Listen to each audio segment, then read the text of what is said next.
Next, we have A Year with Frog and Toad, which runs from December 6th to the 29th of December. This is an MTYP production, but am I right? It's based on the Frog and Toad children's stories by Arnold Label. Am I right about that? Yes, it's based on his children's stories, and then there was music written to it by Robert and Willie Reel, and they turned it into a musical. And so this is the Theater for Young Audiences version, so it's just like a slightly shorter version. There is a full version that's like been on Broadway and won awards and whatnot. This is the slightly shorter one that works better for young people.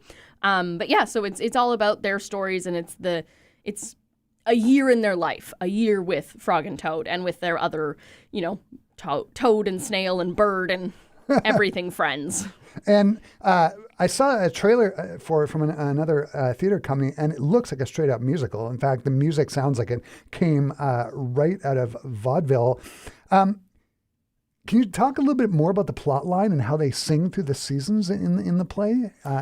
Yeah, so you really started out, and it's the Frog and Toad are waking up from winter, from being kind of in hibernation, and the birds wake them up, and then we follow them through all of spring, into summer, into fall, and back into their hibernation at winter. And we follow their friendship and the ways in which that, sometimes they want to be together, sometimes they don't, and they do all these fun adventure things together, and there's cookies falling from the sky, and it's just like, it's just so fun and so sweet and heartwarming and beautiful. It's an incredible show, and I'm so excited that we're producing it again and bringing it back. Mm-hmm. Can you touch on some of the life lessons that they learn during the play?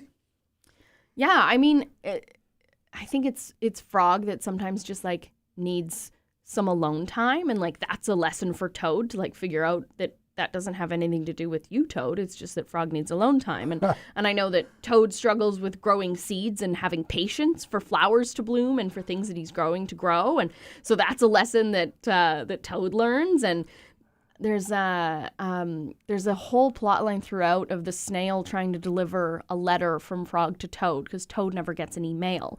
But when you give a letter to a snail, yeah, it takes a year for it to get to the house, despite it being like across the stage.